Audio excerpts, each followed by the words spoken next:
It's, True. It is as much time as I want. Okay. Very, very excited to be here. It's a beautiful theater. It is a beautiful, we're talking backstage. This was a famous theater for me because all of the Apple product launches that I loved were all here. Yeah. And Steve Jobs was here, and I kind of feel like he left a little bit of his magic behind on the stage, and it's just a great place to be. Good karma. Absolutely. So anyway, Sundar, we know each other very well, and we have been to many, many different kind of programs together, and also a lot of personal events, some wonderful happy situations, some sad situations. We've had every possible situation together. And I think, when I was thinking about this interview on the way in, what occurred to me was, does everybody really know you? And I would really like just to take a few minutes and try to let people know who you are, because as I was saying backstage, you're from my very favorite part of India, from the south. Everybody knows I like a good masala dosa, and makes two of us. So one thing I love about the south is, the women are in charge of the household, the mothers are in charge, and the gurus are the women. I met an incredible guru in Trivandrum, in Kerala, in the backwaters of the Arabian Sea, named Amachi, who was amazing, had a huge impact on my life. But that idea of growing up in South India and the values of South India and the mystique and the energy and the matriarchy, tell us about that, and then let's get you all the way from that point when you were there in IIT and Stanford. But first, let's go back to South India, and then just give everyone a flavor for Sundar. Wow, I didn't expect it to start there, but definitely a trip down nostalgia. I mean, you're right, it's a special place, obviously. And, my mom had I learned my love of reading from my granddad, her father, and my mother. She used to be a voracious reader. She, because of financial circumstances, never went past high school, but she used to read a lot. And so that's where my love of learning and knowledge kind of, came. I think growing up there, obviously strong family values, extraordinary focus on learning and knowledge and acquiring wisdom over the years. And it's not an accident. I think it kind of led me to Google over time, given what our mission is and so on. But I had to wait for every piece of technology for a long time in my life. Waited 5 years to get a rotary phone, and when the phone came... 5 years for a rotary phone. Because the government made it at that time, and there was a long waiting list. Sure.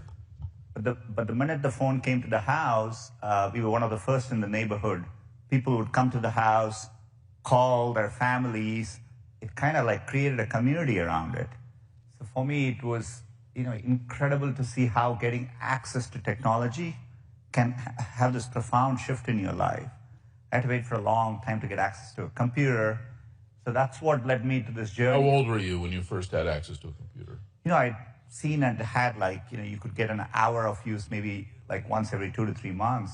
But when I came to Stanford is when you could walk down to a lab and there were workstations, and I could open Emacs, and I was, it was a whole world. That's where access was opportunity. Yeah, that's right. And that's what always reinforced to me that, all of us are in this world of, we are trying to give people access to technology, and you see that step change that comes with it. And it's a journey. And with AI, I think we have a chance to do a step even more.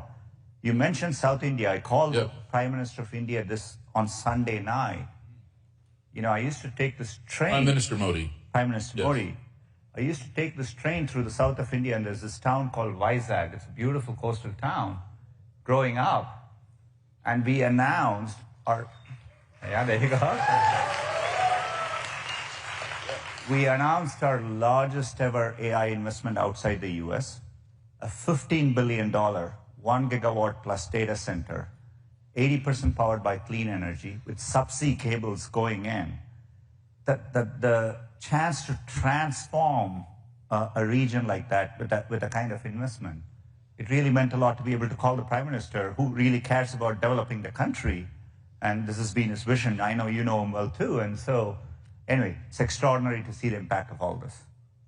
Very exciting. And it's a great way to give back. So you really see that this kind of technology, giving access even to being developed, and this nod to South India there. Yeah. Very good. It sounded like there's a lot of folks here from India or no vice ads. Stand up if you're from India, actually. Would you be welcomed?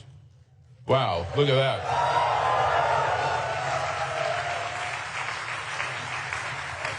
Thank you, everybody. Welcome.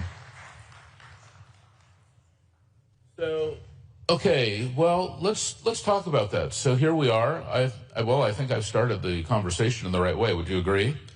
That we have to connect to India to understand you. And here you are, you're growing up in South India, you're getting a vision for technology, the idea that access is opportunity. You're now in pursuit of IIT, probably one of the finest institutes in India for technology. You know, when did you make that decision that technology was going to be your passion? Look, I mean, I was very interested in physics. I was fascinated with semiconductors and computers. And so to me, it was literal. I literally wanted to be, this place was called Silicon Valley, so it's the best advertising ever, right? As a kid growing up, you're interested in semiconductors, this wonder that you could turn sand into this thing, which is the, substrate of the digital age. And so for me, I literally wanted to be in Silicon Valley because that's what I was interested in. And, I was very inspired by the one laptop per child project from MIT, what Negroponte was working on. This is the one laptop per child where they're going to try to put this kind of low-cost computer in the hands of every child in the world, but especially targeting India. Yeah. And it was going to be a very, very low-cost computer.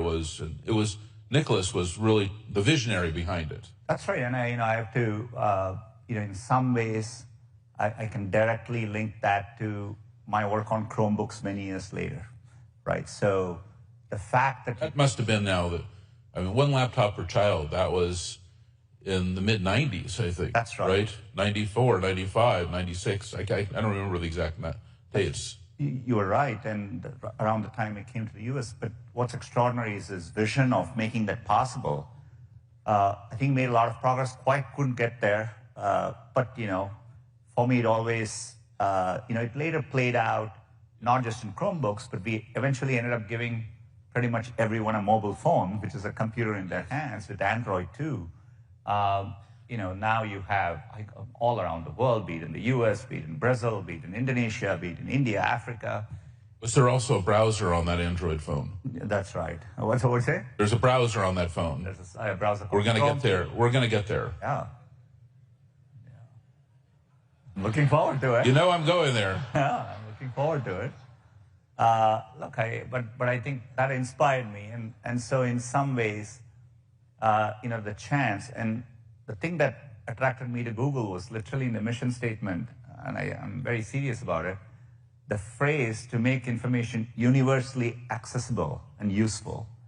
That phrase is why I joined Google, because it resonated so much with me. Right? This is about giving access to information, knowledge to everyone in the world. And that journey continues across all of us. I think AI is the ultimate expression of that, right? It's really giving a true knowledge, collaborator, companion, however you want to think about it, to access to everyone in the world, regardless of where you're from. And so it's a great equalizer, I think. Well, it's an amazing vision now, and you're in pursuit of IIT with this inspiration. You sail through IIT. It's amazing. And then somehow you want to go to Stanford. When did that occur? I mean, it's a fortunate opportunity, and for me, I had the chance to go to a few places. Stanford happened to be in Silicon Valley, so everything was straightforward. The only thing I felt maybe misled was the professor who emailed me said it's really nice and warm and beautiful weather. But I think, kind of coming from South India, when people say warm, I remember the first time I went to the ocean, and I was so excited. I went into the water, and I was like, "No, this is not warm." This is not the backwaters of the Arabian Sea. No. Okay. It's a bit different. Having said that, it is the birthplace of semiconductors, and the stories around, Fairchild and National. I mean, you see the history back, and so it's a real special place. So I felt home when I came here. Well, you're helping me remember all of my great times in South India too, and the warmth and the energy and the mysticism and all that. And I remember a lot of times being there and spending time, with Amachi, and also a friend of mine there, Amrita Srupa Ananda, as well. And it's just an incredible place. And it feels a long way from here, but I guess it's actually much closer, because here we are together right now. And so now here you are, you've kind of gone through that whole experience. You're all the way to IIT, and now you're on your way to Stanford. What is your family thinking at this point? Look, I mean, now you step back, I just became an empty nester this year, and you have this incredible access to your kids, and it's still very, very hard. I can't believe in those days, when I came here, it was probably $2.30 per minute to call back home, yes. Right? And so, if you ever think the curve of how technology makes things more accessible, yeah, it was, we used to write letters back then because it was so expensive to call. Now, I'm fortunate enough, I see my parents regularly, and I'm, stay in close touch with them. But, they talk about, just like you kind of disappear from their life. But so I'm glad we're working all, I look at, there's a product we're working on called Google Beam, and which really, when two people talk, you feel like physically they are in the same place. Part of the reason I'm motivated by all that is like, you realize people today, imagine veterans being deployed and being away from their families or something like that. So I think it's important to connect people. All right, so here we are. Now we're at Stanford. The favorite son has left the home. There's a distance. Yeah. You're lonely, it sounds like, at Stanford. You're missing the masala dosa. You're in Palo Alto. Freezing. I was missing my girlfriend then, my wife missing now. Your girlfriend, now your wife. Very nice. She went to college with me, and so, yeah, all of that. Very good. I spent all my money calling her, pretty much, yeah. It's literally true. Very good. Do you want to say more about that? What were those calls like? At some point, we have to bring it to Agentforce, and we really don't, actually. This is better than that. We've been talking about that for days. We're already on board the Agentforce phenomenon. We got that. But this is more interesting. The girlfriend, the wife, the phone calls, freezing in Palo Alto. I definitely didn't expect all of this. So. Bathing in the Pacific Ocean. Which I only did it once, by the way. Super cold. Still haven't quite gotten used to it. Where are we? No, look, I mean. But no, I think it's important that we talk. First of all, you can see we have a great connection. Number one, but number two, this is the Sundar I know. So that's what I'm trying to do. I think a lot. Like I said, on my ride in, I was just thinking to myself. A lot of people, they just don't have the opportunity to realize the person that I know so well, your heart, your life, your connection. And, now, okay, so anyway, let's just get back to the story. You're in Stanford now, right? And now all of a sudden you kind of see this new world, and it is a different world. You are in Palo Alto. It's not just cold. There's a whole thing going on, right? And so what is your biggest surprise now that you're in Palo Alto besides the weather? Oh, I mean, look, I think, we take this for granted in the Valley and in a place like Stanford, and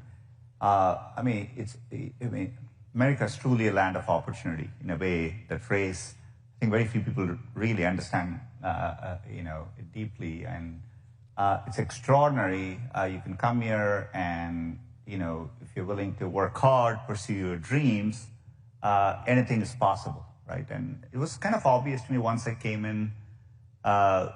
if you're passionate about something, you meet other people who are passionate about it. This is a place of dreamers and builders. You're excited about something, people want to build on that idea.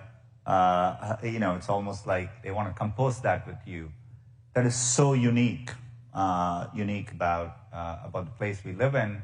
And so that struck me. So, this optimism, this real desire to make the world better, and sometimes we all are so used to it. Sometimes I think, we get jaded with technology or something, we forget that. I feel it now when I travel around the world and you go to places where they don't have access to this technology, they so want to be a part of it.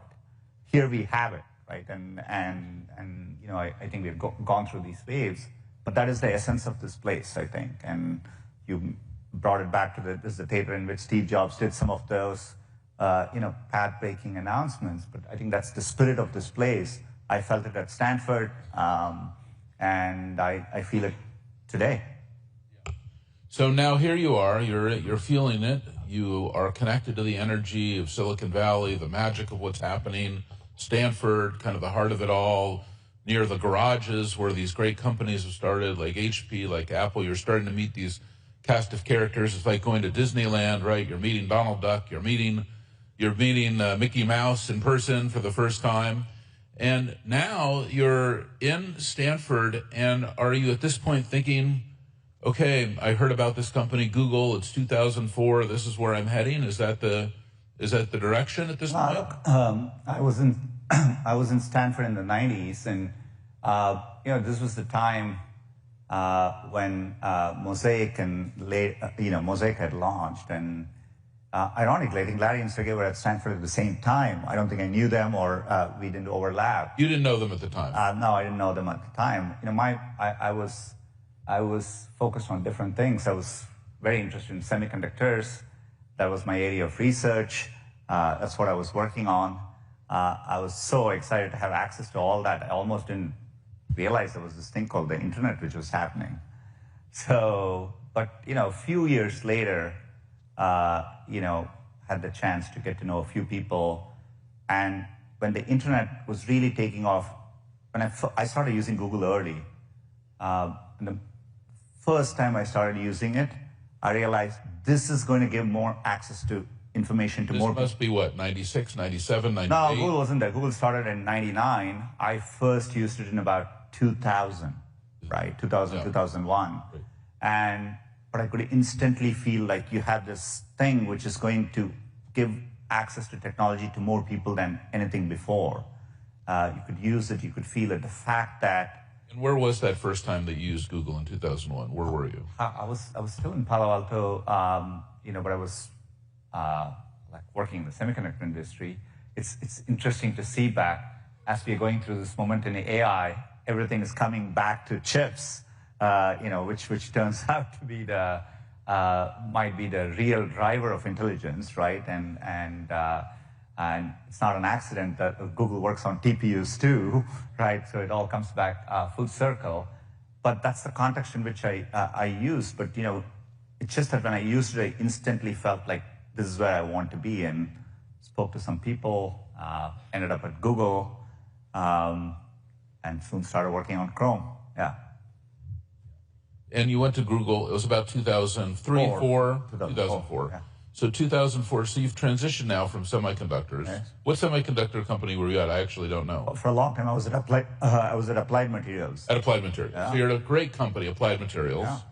And now you've decided to go from Applied Materials, semiconductors, to the internet with Google. And you go, that's a pretty big leap, actually, from semiconductors to the browser. Look, I wanted to be closer to, when you're working in the semiconductor industry, sometimes you can feel far removed from the people. I wanted to be much closer to where technology was impacting people. And so I wanted to be closer to the consumer. And that's the chance with Google. 2004 was about the time in which you had the web was changing from just content pages to real rich applications. This was Web 2.0. It was Ajax. Gmail had launched. Google Maps, Flickr. You could really see the web evolve. you were pioneering software as a service too at the time. I mean, like, look, all of this was coming together. And we were 5 years into Salesforce at that yeah, point. yeah. Actually, we were going public, and Google was going public in 2004. Now, actually, you mention it, Google and Salesforce both went public that year, 2004. That's right. I went back and looked. Our first partnership, I wasn't involved, between Google and Salesforce was 2007. Yeah. That was the first contract I could find. That's not the first partnership. The first partnership was, I was presenting, ahead of our IPOs, and Larry and Sergey were in the front row. And I was presenting on our product strategy, but I also presented on our 1-1-1 model. Yeah. Which is the 1% equity, 1% profit, 1% time. And Larry and Sergey came up to me afterwards and they said, you know what? We're going to do that too. And we're going to create google.org and we're going to do the 1% also. And I want to thank them for that. And thank you. Well, and thank Google for that, because it created a huge foundation with a huge amount of good. Yeah. And that was the very first time I had met Larry and Sergey, and it was an incredible moment. So, just at that moment, you were kind of coincidentally joining Google. That's right. And so, was it before the IPO or after? I think I joined. The IPO happened like 3 weeks later. Fantastic. So they joined. You joined. The company is going public. That's right. Now, is it at that point? Now, who was CEO at that time? Was it Eric or Larry? It's Eric. Yeah. Eric. And is that when you said to Eric, "I'm going to take your job, Eric"?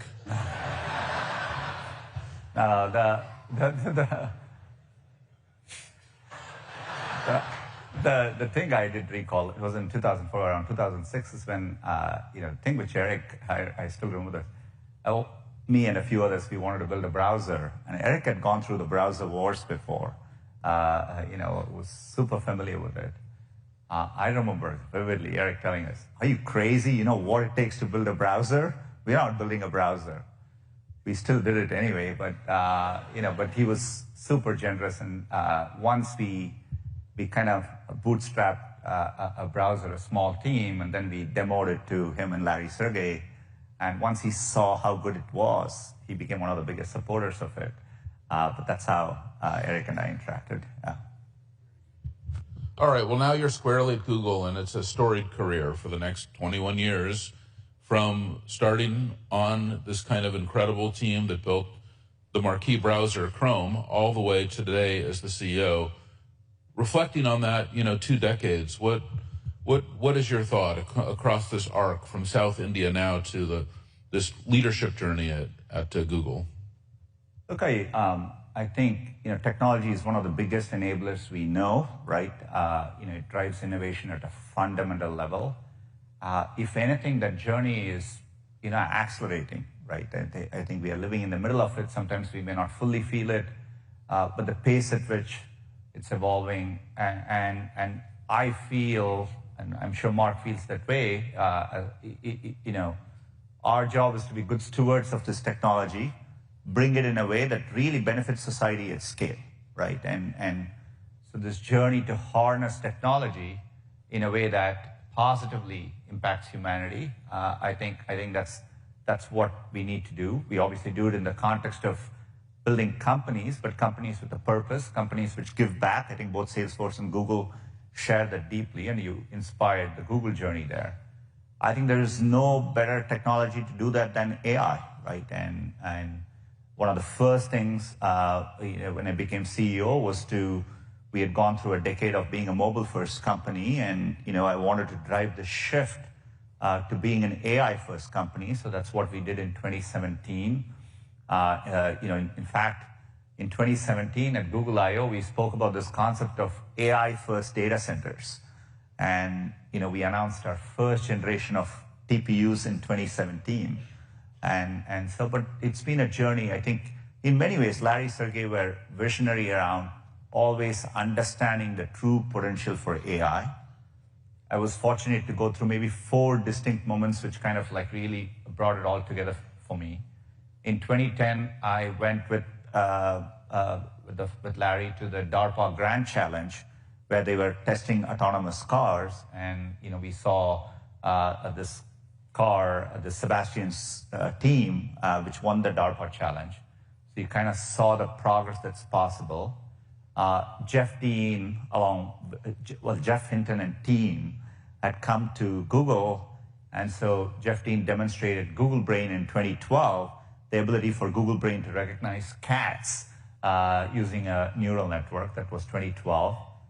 I met Demis and team in 2014, and then in 2016 was the AlphaGo moment, right? So seeing all this, it was fortunate to be at that kind of a vantage point, which is why in 2017, I said the company has to be really focused on, it was obvious to me this was going to be the decade of AI. And so that was the journey since then.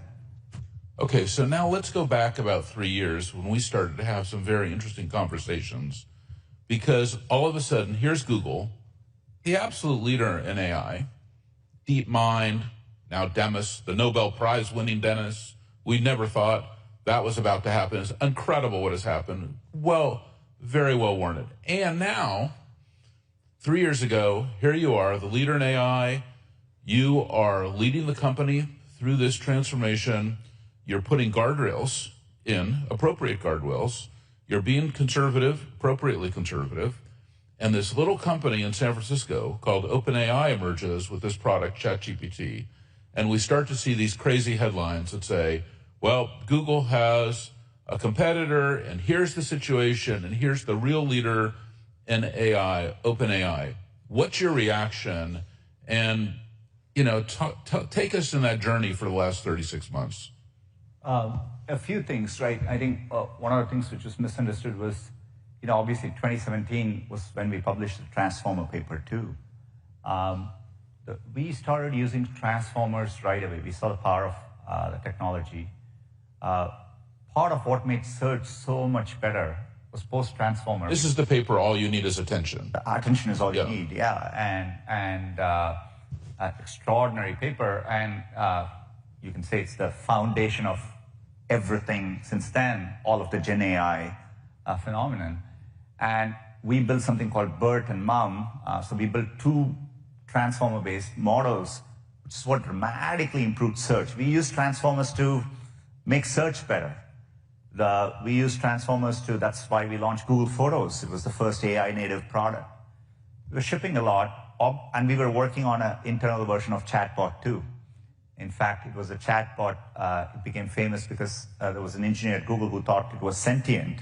This was about 6 months before. It was not sentient? It wasn't sentient. Okay. On a lighter note, though, I did get a lawyer, like from the outside, send me a note representing this product called Lambda, and which is one of the more fascinating emails I've gotten. So this is a lawyer representing the sentient chatbot. That's how it came in, right? But look, we have to take all this seriously. Obviously, the technology wasn't anywhere close to that at that time. But we were making a lot of progress. But you're right, credit to OpenAI. They put it out first. And look, in consumer internet, it's not. I remember being at Google in 2006, and we were working on video search, and YouTube came out of nowhere. Or I'm sure if you were within Facebook, you saw how photos were popular in your feed, and Instagram came out of nowhere. In the consumer internet world, I would argue, pretty much all of us working on, we knew in a different world, we would have probably launched our chatbot maybe a few months down the line. We hadn't quite gotten it to a level where you could put it out and people would have been okay with Google putting out that product, right? It was still, had a lot of issues at that time. I would argue... There's a lot of risk putting it out at that moment. Putting it out, and I would argue, OpenAI did their deal with Microsoft 2 months before they put out ChatGPT, right? Yeah. So in some ways, I think it was, in hindsight, it's a bit more obvious fully what it could be. But for me, when ChatGPT launched, contrary to what people outside felt, I was excited because I knew the window had shifted. We were building this technology. We had been building this technology for so long. We were so AI native.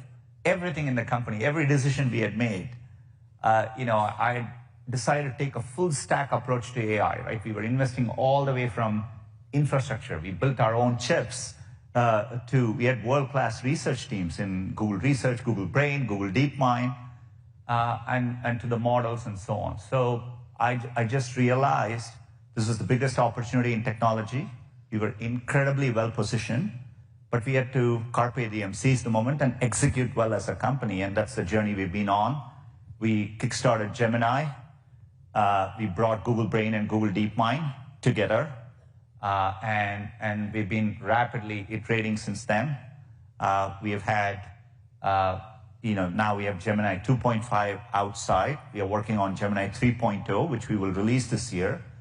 And the progress has been extraordinary. And I think the progress in 26 is going to be even more exciting than 25. So I couldn't be more excited.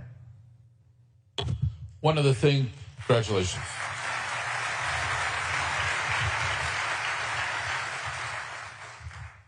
So now let's take a quick step into the future. So here we are, we've all been at Google. We've seen the huge transformation, not only of Gemini, but even AI preview and all the technology that you're pioneering. And I don't think I've ever seen the organization go faster and quicker and also be more determined. And, it's good to have a competitor, right? It gives you a little extra motivation to get going. And number two is, we see Google also innovating in some extraordinary ways. A great example is, I don't know if you've been to San Francisco recently, but we have about 500 of these white cars called Waymos going around. And it's amazing what Google has made. It's incredible. And I would just, look at that and also think about and reflect. Yesterday we had Brett Adcock here, who has this company called Figure with robots. And, I was asking him, what is the whole stack? There's the data centers, there's the AI, and there's this kind of robotic layer, this kind of that it takes many different pieces to build the whole system end to end. And, it's difficult, Brett, it was a brilliant interview, and he's just an incredible person. But he's got 300 or 400 or 500 people, obviously all incredible, led by an incredible person. But you have way more than that. And you have way more put together, and you're really far in a lot of these areas. You're very far on let's just start at the chip layer, at the data center layer, at the software layer, at the agentic layer, at the applications layer, productivity layer, partnerships, and at the robotic layer as well. So now there's no other company that has that. I'm sure that this is the conversation in the boardroom every day. I don't really know. But this idea that Google has this vision really guided by, and you have to give a lot of credit to these two kids out of Stanford, Larry and Sergey, who are still so active and see them around all the time and still so passionate and youthful. And now here you are leading this company, incredible company, these amazing values that we talked about. The heart of Google is still very much in place. Now, here we are, it's 2025. Now we look out over the next 10 years. People are always overestimating what you can do this year in 2025, underestimating what Google's going to get done by 2035. Take us out to 2035. Take us into your biggest dream.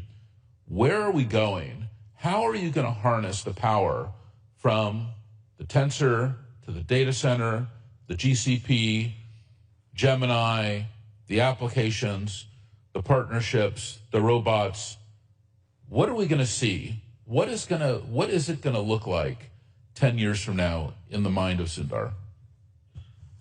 Look, I mean, technology. Just that, yeah. Both you and I have worked long enough that you have to be humble when you think about the future. But look, we make these long-term bets.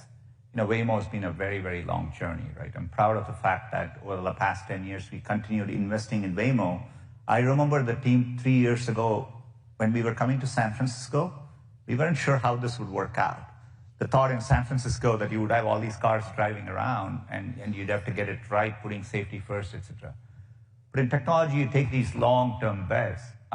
Just last week, and I'll answer your question, but just last week, I spent, for maybe 2 weeks ago now, Monday, I'd gone to Santa Barbara in our quantum lab. I met with the team.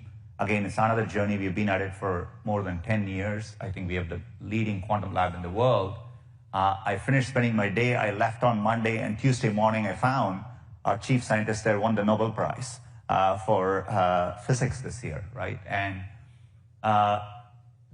this is the second year in a row. You mentioned Demis and John Jumper last year. But we believe in that kind of deep fundamental R&D, right? And with a view of translating that into real products. That same quantum computing team, no different from our TPU teams, plans to have commercially available, real, at-scale quantum computers in a few years. And I think they will get there, right? So when you talk about now 10 years ahead, we are building this digital intelligence layer, not just us. So 10 years quantum is real, is your point? At least. I for sure think so. I'm very, very bullish and confident on it. I've seen that. That's going to put at odds cryptography as we know it today.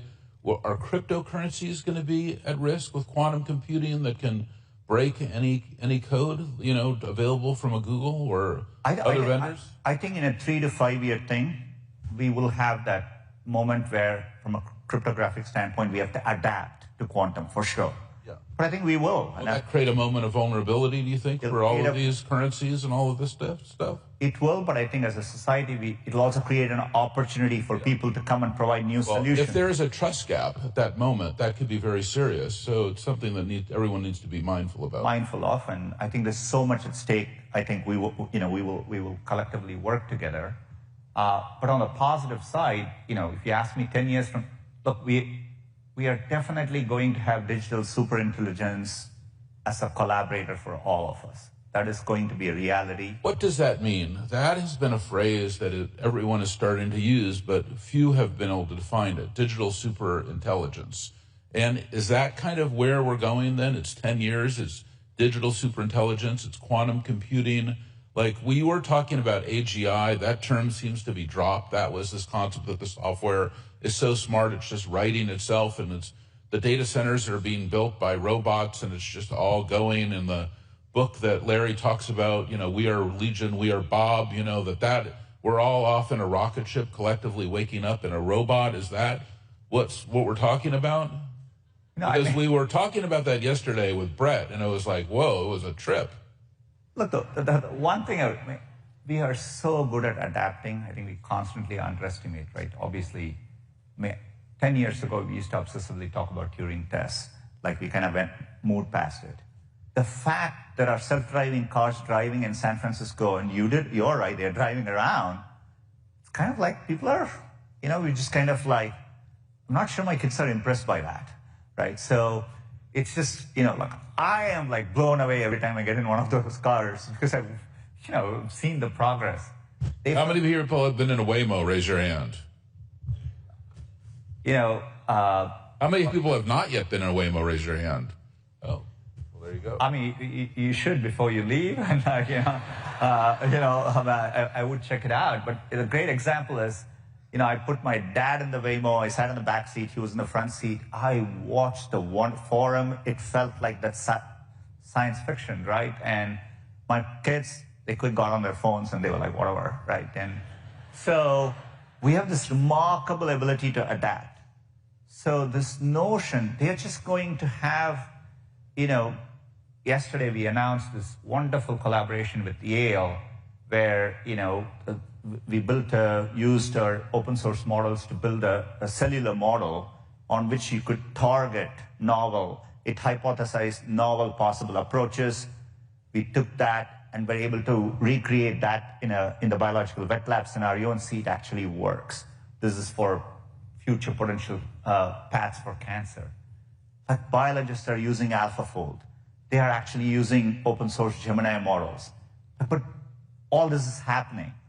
So I think if we underestimate humanities, we are such a remarkably resilient, adaptive species. We're going to adapt to this technology, and it's going to be there around. Are we going to evolve into this technology like people are talking about? Or is our species going to be safe as as who we are today, or will it be an evolution? Or what's in your mind around this? I'm always much more, I think our ability to harness this technology, I think we'll be able to do that. Some of your questions, maybe your guru might be better equipped to answer. I think you are my guru at this point. What's that? You are my guru. I definitely am not. And, I'm always hesitant to think that way. I focus on, we have to be very responsible. Look, it is powerful technology. And, I think the technology will be capable of recursively self-improving over time. So these are very profound questions, and we all have to be good stewards of it. I view at any moment the technology is going to progress. We should embrace and innovate with it. Yep. The benefits are going to be profound, but our responsibility as leaders is to make sure we are leaving the world in a better position for the next generation than what we inherited. That's how I think about it. We've seen Google. Great. Excellent.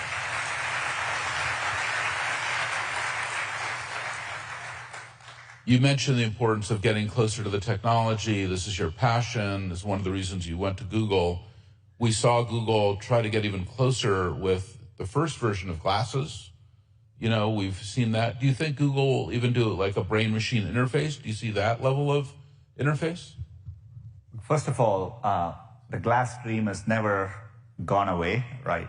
I think we are working very hard on it. In fact, there were many things which we worked on which quite didn't work because AI wasn't fully there, right?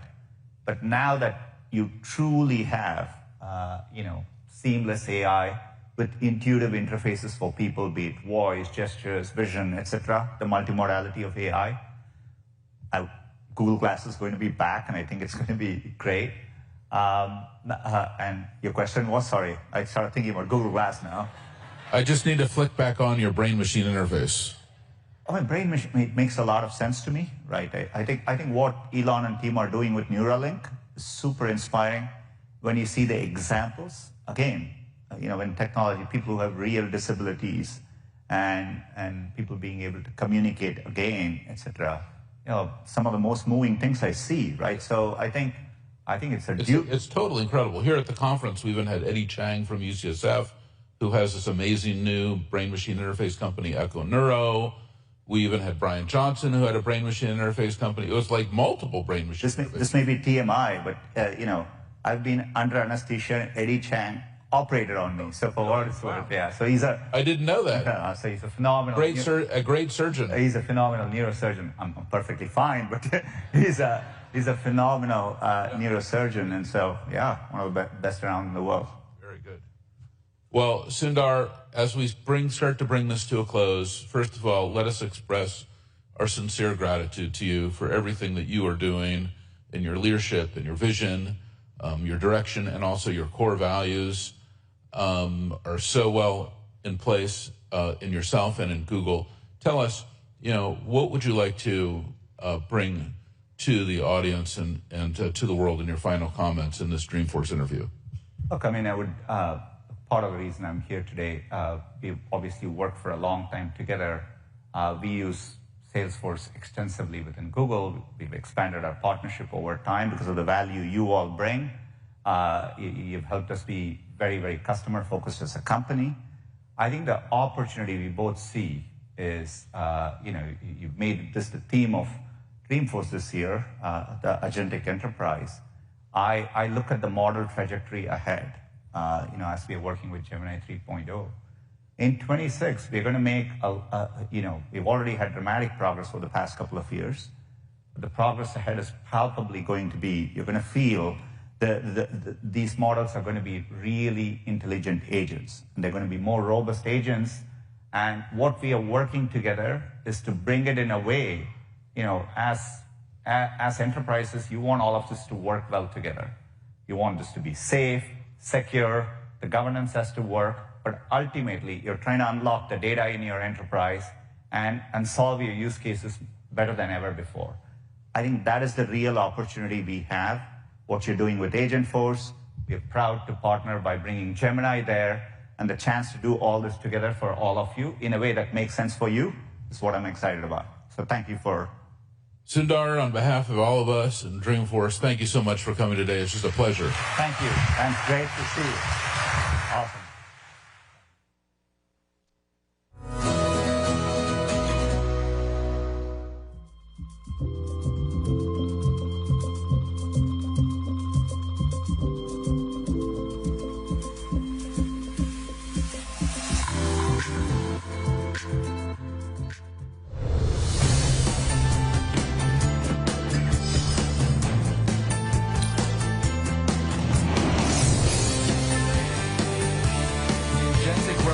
Is here, and trust more important than ever. In fact, 61% of customers believe AI advancements increase the importance of data protection. Here to talk about Salesforce's approach to protecting the agentic enterprise, Chief Trust Officer Brad Arkin. First of all, thanks so much for joining us, Brad. Thanks.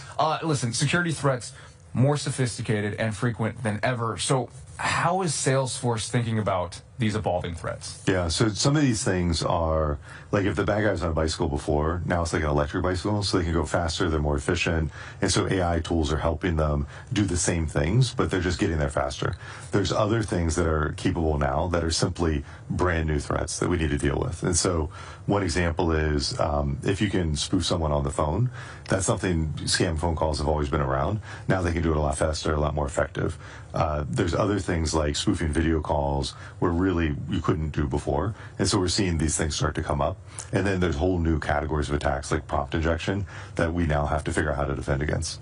I think that's a great point because so many of us think like we're pretty weary of what scams are, right? And so obvious, but now they are so much more hidden and in disguise as ever. Security is a partnership though between Salesforce and customers. Can you tell me more about the security architecture and how it builds security into just every layer? Yeah, so we've got this shared responsibility model, and so there's things we have to do on our side of the fence, but then customers need to do things on their side as well. And so if the customer has a federated identity stack, they need to make sure that's set up and managed correctly on their side. And so the way we divide all this up, we have 3 layers. The bottom is the invisibles. So this is stuff we do 24/7 while people are sleeping. We're patching servers, we're monitoring. That stuff just happens.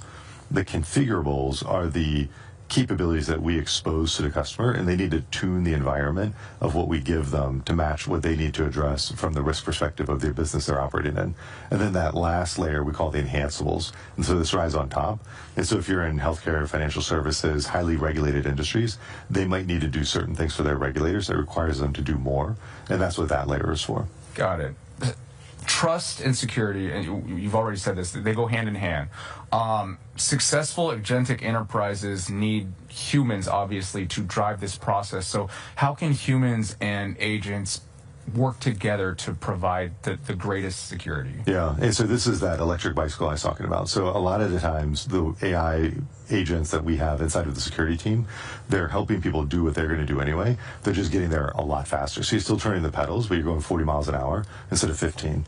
And so that partnership between the agents and the humans is helping the people that are enrolled today be much more effective. I really like that analogy, and something that's so easily memorable, but to make sense because it is already there. It's just happening at such an incredible pace. Yeah.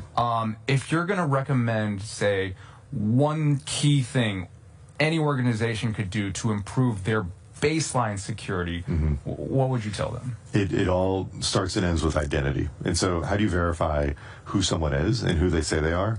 And how are you making sure that you're robust against these types of scams that can happen? And so someone's on a business trip, they left their bag in a taxi, they call the help desk.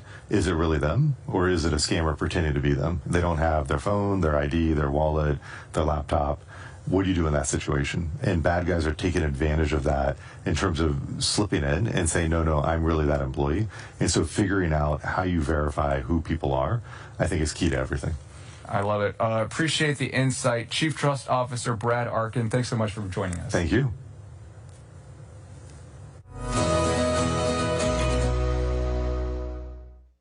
Now I'd like to take a moment to thank our innovator sponsor, Boston Consulting Group, for the support of Dreamforce. Joining me now is Philip Anderson, Managing Director and Senior Partner at Boston Consulting Group. It's great to have you here, Philip. Welcome. Thank you. It's great to be here. We're very excited for the week. Perfect. It's been a fun one. There's so many perspectives on what an end-to-end business transformation really means. How do you see AI really fitting in and helping clients build lasting capabilities rather than one-offs? Totally. It's a great point. I mean, our business is end-to-end business transformations. That's what we focus on. And it's always that balance of people, process, and technology. And nowadays, for us, more than 50% of our work is deeply embedding AI in that kind of transformation. So we're very excited about it. We have this framework that we talk about when it comes to that: deploy, reimagine, invent. And deploying is putting technology into the business you have today. Reimagine is really rethinking the enterprise, rethinking its functions in the age of AI and now in the agentic enterprise. And the path for us, as we think about what it takes to get to value, is really taking that reinvention, that reimagination to the business as a core unlock. And it's been an exciting time because agents create a whole new opportunity for that. That's amazing, Philip. And, my personal opinion is AI literally changes everything, and the world as we know it will be entirely different. So the theme of this conference is Welcome to the Agentic Enterprise. Yeah. And many of these companies are really trying to get there and become agentic enterprises. Yes. So maybe you have a few success stories that you want to share with us in the audience. Yeah, happy to. So I think when we think about it, you sort of take the agentic enterprise and it really breaks down to agentic functions and capabilities within that enterprise, right? Enterprises are not monoliths. They have those capabilities. And where we're seeing the biggest impact is in the functions that already have processes that are kind of ready for digital workers to show up and be part of the process. So things like customer support, things like internal processes like help desks and support functions. I think what I'm excited about is the next frontier where we now start to be able to bring those digital workers, those agentic capabilities into the next wave of processes that require a bit more flexibility and capabilities. That's amazing, and it's a really exciting time for both of us. I know you previously talked about these being people-centric transformations, and at Salesforce, we totally agree. Like Marc Benioff talked about this as humans and AI working together to help their customers. So how do you think about that, and what do you think the future looks like for us in these transformations? People need to be at the center of this, right? And I think one of the things that's been powerful as we've seen companies start to really bring AI and agents into their organization is they're finding ways to enable employees to have a lot more joy in the job and have agents take up a lot more of the toil, a lot more of the hard process-driven work that is not necessarily as motivating as exciting. So this balance is an immense amount of opportunity, but we have to do it with that reimagination in mind. As we go into this, the jobs to be done will look a little different. So we have to not just bring new technology, but also enable people to really take advantage of it with the right enablement and with the right process reengineering to support them in their job and all the jobs to be done in their functions. Well, thank you, Philip, for being an innovator sponsor. Thank you for all the great things you do for our customers, our joint customers together, and it's an honor and a pleasure to work together. Yeah, likewise. Thank you, David. Thank you.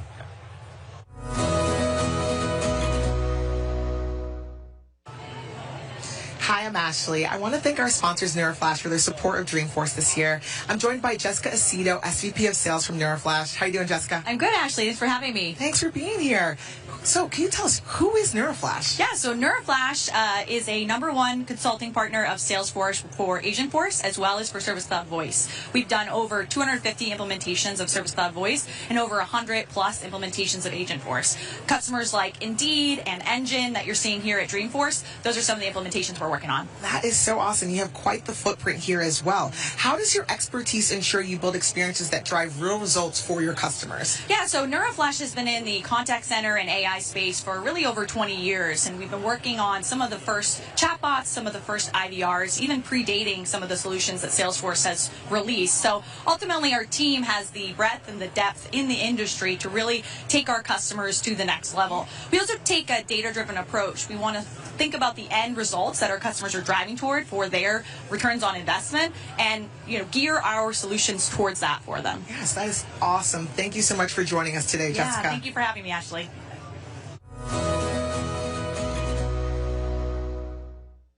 Hi, it's Monica Bowie, Director of Product Marketing at Salesforce, and I'm here with Chardonnay, a trailblazer in the campground at Dreamforce. It's day 2. Welcome to Dreamforce. I'm happy to be here. You said this is your second year? Yes, my second year. Okay, so we have a lot of trailblazers watching online, so we're going to get some information to share with them to help us. But you said you're learning a lot, so I want you to tell me one of the things you're learning here so far.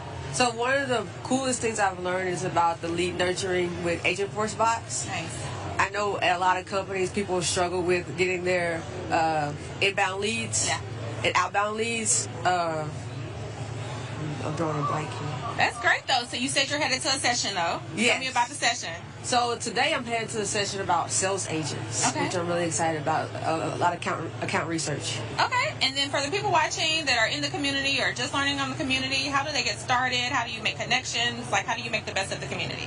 I would say the biggest one is LinkedIn. There's so many trailblazers on LinkedIn that are sharing knowledge, and the Salesforce community. Yeah. So make sure you sign up for